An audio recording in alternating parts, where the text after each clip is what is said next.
Shalom, selamat pagi saudara yang dikasih dalam Tuhan. Puji Tuhan, pagi hari ini kembali lagi saya menyapa setiap umat Tuhan dimanapun Bapak Ibu Saudara berada.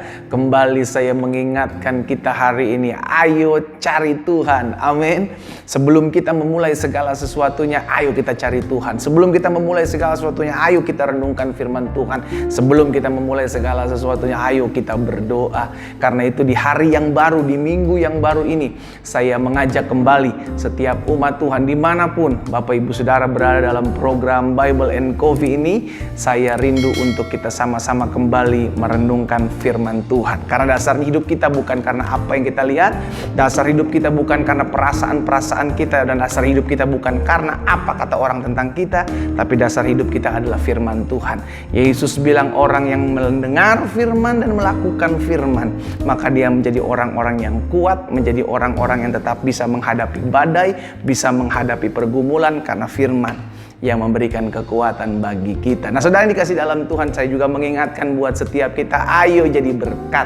Sehingga setiap video-video renungan singkat yang kita boleh dapati setiap hari melalui program Bible and Coffee ini sudah memberkati kehidupan kita. Karena itu kita mau memberkati orang-orang yang ada di sosial media kita melalui video renungan pagi setiap hari. Sehingga banyak orang dikuatkan, banyak orang kembali diingatkan jalan-jalan Tuhan, banyak orang diteduhkan dengan firman Tuhan, sehingga akhirnya apapun yang kita alami, kita mengerti kita sudah diselamatkan. Karena itu ayo jadi perpanjangan tangan Tuhan untuk mengingatkan jalan-jalan Tuhan kepada banyak orang. Puji Tuhan, mari kita berdoa. Kita akan merenungkan firman Tuhan hari ini. Tuhan Yesus, terima kasih buat anugerah-Mu. Terima kasih buat kasih setia Tuhan, kebaikan Tuhan. Sungguh dalam hidup ini kami mengerti apapun bisa terjadi dalam hidup kami, tapi segala sesuatu terjadi dalam kendalinya dan rencana Tuhan untuk mendatangkan hari depan yang penuh harapan dalam hidup kami. Karena itu pagi hari ini ya Bapa, kami rindu merenungkan firman-Mu. Roh Kudus bicara bagi masing-masing kami sehingga kami dikuatkan, kami diteguhkan, langkah hidup kami semakin hari semakin memuliakan nama-Mu. Di dalam nama Yesus Tuhan kami berdoa dan kami bersyukur. Haleluya. Amin, amin. Puji Tuhan. Saudara dikasih dalam Tuhan, satu kebenaran firman Tuhan saya mau sampaikan buat setiap kita di hari ini, yang saya ambil dalam Mazmur pasalnya yang keempat, ayatnya yang ke-8 dan ayatnya yang ke-9 dari Mazmur pasalnya yang keempat. Puji Tuhan. Perhatikan firman Tuhan ini. Engkau telah memberikan sukacita kepadaku. Daud bilang kepada Tuhan, Tuhan, Engkaulah yang memberikan sukacita kepadaku lebih banyak, perhatikan saudara, daripada mereka ketika mereka kelimpahan anggur dan gandum.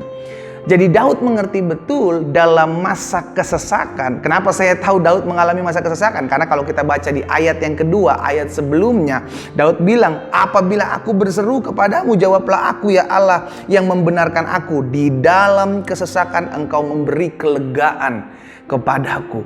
Jadi saudara dikasih dalam Tuhan, Daud menuliskan Mazmur ini karena dia mengerti Tuhan yang memberikan sukacita di tengah-tengah kesesakan. Dengan kata lain, bukan berarti orang yang sudah diurapi Tuhan, orang yang dihidup takut akan Tuhan, orang yang disertai Tuhan tidak mengalami kesesakan. No. Setiap kita, selama kita masih menginjak bumi, selama kita masih tinggal di bawah kolong langit, masih ada kesempatan untuk kita memiliki kesesakan dalam hidup kita. Iya kan, kalau kita udah jaga hidup kita baik-baik, ada aja orang yang buat jahat sama kita.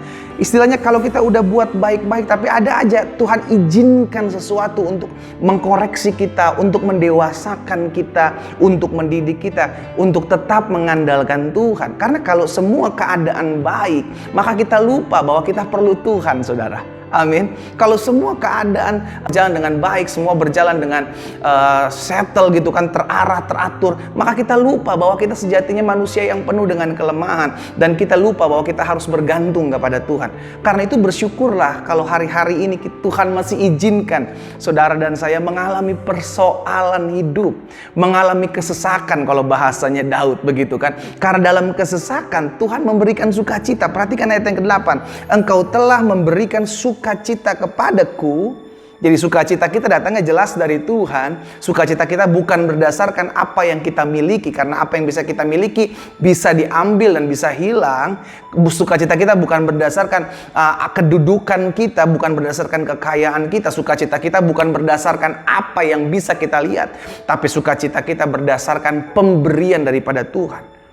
Amin, saudara. Sehingga Daud bilang, engkau telah memberikan sukacita kepadaku lebih banyak daripada mereka ketika mereka kelimpahan gandum dan anggur.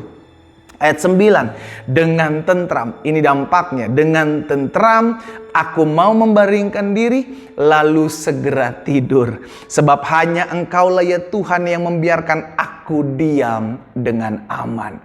Daud mengerti betul bahwa di tengah-tengah kesesakan, Tuhan memberikan sukacita. Daud mengerti betul, di tengah-tengah kesesakan, hanya Tuhan yang memberikan ketentraman. Di tengah-tengah kesesakan, Tuhan yang memberikan rasa aman. Di tengah-tengah kesesakan, Tuhan yang memberikan sukacita. Karena itu apapun yang terjadi dalam hidup kita, saudara, hari-hari ini kita nggak bisa mengelak. Kalau ada sesuatu yang jahat menimpa hidup kita, ada sesuatu rancangan-rancangan orang jahat yang tidak kita pernah inginkan terjadi, itu terjadi dalam hidup kita. It's okay. Mungkin suamimu selingkuh, mungkin istrimu jauh dari Tuhan, mungkin anak-anakmu jatuh dalam narkoba, mungkin anak-anakmu tinggal dalam pergaulan bebas. Itu yang saya bilang, terkadang ada sesuatu yang menimpa hidup kita sehingga menjadi sebuah kesesakan dalam hidup kita. Dan puji Tuhannya kita mengerti firman Tuhan mengingatkan kepada kita. Sekalipun di dalam kesesakan, Daud bilang, aku masih bisa membaringkan diri lalu tidur. Jangan sampai karena masalahmu, jangan sampai karena kesesakanmu, engkau jadi sulit untuk tidur. Saudaraku, tidur adalah berkat anugerahnya Tuhan. Sehingga kalau kita tidur, tidurlah dengan nyenyak. Kenapa kita bisa tidur dengan nyenyak? Karena kita tahu Tuhan menjadi pembela kita. Kenapa kita bisa tidur dengan nyenyak? Karena Tuhan yang memberikan sukacita dalam hidup kita. Kenapa kita bisa tidur dengan nyenyak? Karena Tuhan yang memberikan kekuatan bagi kita. Daud jelas bilang, sebab hanya engkaulah ya Tuhan yang membiarkan aku diam dengan aman. Karena Tuhan yang membiarkan kita diam dengan aman, diam dengan tentram. Karena kita mengerti Tuhan yang bisa membawa kita masuk dalam ketenangan dan kesukacitaan di tengah-tengah masa kesesakan. Wow, saudara, ini jadi jaminan dalam hidup kita. Sehingga apapun menimpa hidup kita, kita mengerti saya tidak pernah dibiarkan berjalan seorang diri. Pagi hari ini saya mengingatkan buat setiap kita, siapapun kita yang pagi hari ini mengambil waktu sejenak untuk merenungkan firman Tuhan, ingatlah baik-baik. Pemazmur mengatakan bahwa hanya Tuhan yang membiarkan saya berbaring dengan tenang, berbaring dengan aman, berbaring dengan tentram. Sehingga pada akhirnya kita mengerti, saudara yang dikasih dalam Tuhan, Tuhanlah yang memberikan sukacita buat setiap kita di tengah masa kesesakan. Jadi pertanyaan buat kita hari ini, apa yang menjadi kesesakanmu?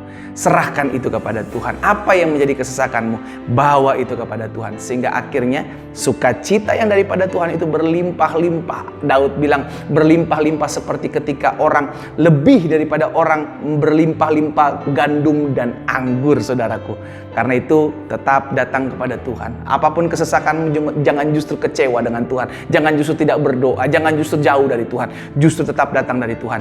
Karena sekalipun kau ada dalam masa kesesakan, Tuhan tetap memberikan engkau sukacita. Sekalipun kau ada dalam masa kesesakan, engkau tetap dapat tidur dengan nyenyak. Kita berdoa. Kita datang kepada Tuhan. Tuhan Yesus, terima kasih buat kasih karunia Tuhan. Terima kasih buat anugerah Tuhan. Sungguh kami bangga memiliki Allah seperti Engkau. Sekalipun Kau melihat kami ada di masa kesesakan. Betul, masa kesesakan itu sedang menghampiri hidup kami. Tapi kami mengerti di dalam Tuhan kami tetap mendapatkan sukacita. Di dalam Tuhan kami tetap mendapatkan damai sejahtera. Di dalam Tuhan kami tetap dikuatkan. Dan pada akhirnya kami bisa tidur dengan nyenyak. Karena kami tahu masalah kami, pergumulan kami, kesesakan kami ada dalam tangan Tuhan. Bapa, hamba berdoa secara khusus, materaikan firman-Mu dalam hati masing-masing kami, sehingga kami mengerti, sekalipun kami ada di dalam masa-masa kesesakan, sukacita daripada Tuhan itu berlimpah-limpah dalam hati kami. Sekalipun kami ada dalam masa kesesakan, kami tetap dapat membaringkan diri lalu kami tidur dengan nyenyak, sebab Tuhan yang memberikan kami tentraman, keamanan dalam kehidupan kami. Berkat-Mu ada atas masing-masing kami.